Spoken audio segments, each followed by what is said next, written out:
अगर आपसे कोई पूछे कि इस दुनिया में सबसे पहले हज किसने किया तो शायद आप नहीं बता पाएंगे। दोस्तों, आपकी जानकारी के लिए बता दें, सऊदी अरब के मक्का शहर में काबा शरीफ की ताबीर तो आदम अलैहिस्सलाम के दौर में ही हो चुकी है। रिवायतों में मिलता है हमें कि जब अल्लाह ने हजरत आदम अलैहिस्सलाम को जन्नत से निकाल कर जमीन पर भेजा तो आदम अलैहिस्सलाम ने अल्लाह के हुक्म से पहाड़ों से पत्थर ला लाकर खाना काबा की ताबीर की। लेकिन उसके हजारों साल बाद जब हजरत नूह अलैहिस्सलाम के जमाने में जो भयंकर तूफान आया तो उस तूफान में काबा शरीफ का ढांचा भी ढह गया था। लेकिन इतने विशालकाय तूफान के बावजूद भी उस काबा शरीफ की बुनियाद बाकी रही। दोस्तों, आज से तकरीबन 4000 वर्ष पहले मक्का के अंदर कोई भी नहीं रहा करता था। फिर हजरत इब्राहीम अलैहिस्सलाम अल्लाह ताला के हुक्म से अपनी बीबी हजरत हाजरा और बेटे हजरत इस्माइल अलैहिस्सलाम को लेकर रवाना हो गए और इस मकाम पर पहुँचे जहाँ पर आज मक्का वाक़ है। उस दौर में वहाँ पर न कोई इमारत थी, न पानी और न ही यहाँ पर कोई रहा करता था। दरख्तों के नाम पर सिर्फ बबूल वगैरह की झाड़ियाँ हुआ करती थी। हजरत इब्राहीम अलैहिस्सलाम ने बीबी और बच्चों दोनों को यहाँ बैठा दिया, थोड़ा सा पानी और खजूरों को भी पास में रख दिया और फिर आप अलैहिस्सलाम शाम की तरफ चले गए। हजरत इब्राहीम अलैहिस्सलाम दूसरी बार जब मक्का शरीफ आए तो कयाम ना किया, लेकिन जब तीसरी बार तशरीफ लाए तो हजरत इस्माइल अलैहिस्सलाम से फरमाया कि बेटा, अल्लाह ताला ने मुझे एक हुक्म दिया है। तो हजरत इस्माइल अलैहिस्सलाम ने कहा तो इदात कीजिए। तो हजरत इब्राहीम अलैहिस्सलाम ने कहा कि अल्लाह ताला ने मुझे हुक्म दिया है कि यहाँ पर एक घर बनाओ। घर की तामीर शुरू हो गई। हजरत इस्माइल अलैहिस्सलाम पत्थर लाते जाते और हजरत इब्राहीम अलैहिस्सलाम बनाते जाते थे।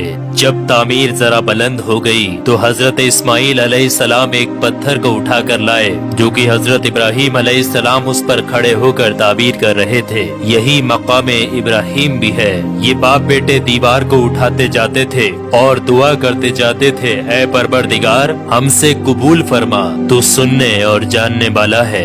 उन्होंने घर की तामीर न मिट्टी से की और न चूने से, बस पत्थर के ऊपर पत्थर रखते चले गए और ना ही छत बनाई और ना कोई उसका दरवाजा। और फिर बाद में अलग अलग जमाने में फिर बैतुल्लाह की तामीर हुई, कुरैश ने भी तामीर की और उनके बाद भी हुई। कहते हैं कि उस वक्त इस्माइल अलैहिस्सलाम की उम्र 20 वर्ष थी। हजरत इब्राहीम अलैहिस्सलाम ने बैतुल्लाह के पहलू में बकरियों का एक बाड़ा भी बना दिया था और इसके ऊपर पहलू की छत डाल दी थी। पहले बैतुल्लाह की जगह पर एक सुर्ख रंग का टीला था। अक्सर सैलाब इसे इधर उधर से काटता रहता था। जब हजरत इब्राहीम अलैहिस्सलाम ताबीर काबा से फारिग हुए तो हजरत इस्माइल अलैहिस्सलाम से एक ऐसा पत्थर लाने के लिए कहा जो तवाफ की शुरुआत के लिए निशानी के तौर पर इस्तेमाल किया जाना था। ये पत्थर हजरत जिब्राइल अलैहिस्सलाम अबू कुबैस की पहाड़ियों से लेकर आए। हजरत इब्राहीम अलैहिस्सलाम ने इसे इस मकाम पर रख दिया जहाँ पर वो अब तक कायम है। रिवायतों में आता है कि ये पत्थर बहुत रोशन था। हजरत जिब्राइल अलैहिस्सलाम ने उन्हें तमाम मकामात भी दिखाए। और दोस्तों, जब हजरत इब्राहीम अलैहिस्सलाम को अल्लाह की तरफ से लोगों को हज करने की दावत देने का हुक्म हुआ तो हजरत इब्राहीम अलैहिस्सलाम ने अल्लाह से ये सवाल किया कि ऐ मेरे खुदा, यहाँ पर कौन लोग हैं जो कि मेरी आवाज को सुनेंगे। अल्लाह ताला ने फरमाया कि ऐ इब्राहीम, आवाज देना तुम्हारा काम है और लोगों तक उस आवाज को पहुंचाना मेरा काम है। दोस्तों, उसके बाद हजरत इब्राहीम अलैहिस्सलाम अबू कुबैस की एक बड़ी सी पहाड़ी के ऊपर चढ़कर एक बड़े से पत्थर के ऊपर खड़े हुए और लोगों में हज करने का ऐलान किया कि ऐ लोगों, अल्लाह ताला ने एक घर बनाया है और तुम पर हज फर्ज किया है, लिहाजा तुम अपने परवरदिगार की आवाज पर लब्बैक कहो। तो अल्लाह ताला ने हजरत इब्राहीम अलैहिस्सलाम की उस आवाज को इतना बुलंद कर दिया कि उस आवाज को दुनिया के हर एक इंसान ने सुना। यहाँ तक कि पेड़ पौधों को भी वो आवाज सुनाई दी, जिसकी वजह से पहाड़ और पेड़ पौधों में भी ये ख्वाहिश हो गई कि वो भी अल्लाह के इस पाक घर की जियारत करें। अल्लाह ताला ने हजरत इब्राहीम अलैहिस्सलाम को ये हुक्म दिया कि वो इस घर को रुकू और सजदा करने वालों के लिए पाक और साफ रखें। उलमा इकराम के मुताबिक हजरत इब्राहीम अलैहिस्सलाम के इस ऐलान के बाद ही हज की शुरुआत हुई और सबसे पहला हज हज हजरत इब्राहीम अलैहिस्सलाम ने ही किया। रिवायात के मुताबिक रसूलुल्लाह सल्लल्लाहु तआला अलैहि वसल्लम ने फरमाया कि अल्लाह के इस घर पर अल्लाह की रात दिन 120 रहमतें नाजिल होती हैं। 60 रहमतें तवाफ करने वालों के लिए, 40 नमाजियों के लिए और 20 अल्लाह के घर को देखने वालों के लिए।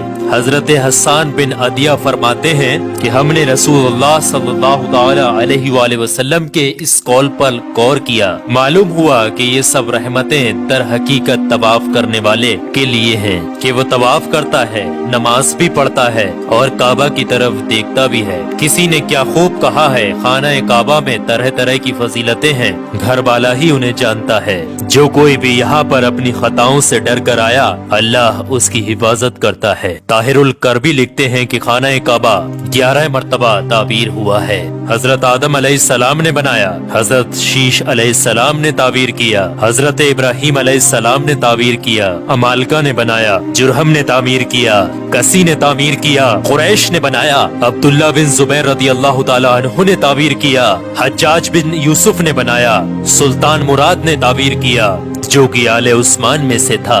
दोस्तों आपको बता दें, जो काबा शरीफ की ताबीर के लिए हलाल माल इकट्ठा किया गया था वो काफी नहीं था, इसलिए 6 हाथ एक बालिस्त जगह कम कर दी गई थी और एक छोटी सी गोल दीवार बना दी थी ताकि लोग इसके बाहर तवाफ करें। काबा के अंदर उन्होंने 2 सफों में 6 सुतूर रखे थे जिसके ऊपर छत थी। उससे पहले काबा शरीफ के ऊपर छत मौजूद नहीं थी। दरवाजा एक रखा था। छत की बुलंदी 18 हाथ थी। हजरत जुबैर रदियल्लाहु ताला अन्हु ने काबा शरीफ की छत की बुलंदी 27 हाथ रखी ताकि अर्श के मुनासिब हो जाए। एक दरवाजा दाखिले के लिए और एक बाहर जाने के लिए बनाया। दोनों दरवाजे सतह जमीन के बराबर थे। दोस्तों आपको बता दें, जिस दिन काबा शरीफ की तामीर मुकम्मल हुई वो दिन बहुत अजीब था। उस दिन बहुत सारे गुलाम आजाद किए गए और बहुत सी बकरियां ज़िबा की गयी। तो दोस्तों अब आप लोगों को समझ में आ गया होगा कि काबा शरीफ की तामीर किस किस तरीके से, किस किस वक्त में किस किस ने की और सबसे पहला हज किसने अदा किया। तो काबा शरीफ से जुड़े हुए कुछ रहस्यमयी चीजें मैंने आपके साथ शेयर की है। अल्लाह से दुआ है कि हम तमाम लोगों को हज करने की तौफीक अता फरमाए।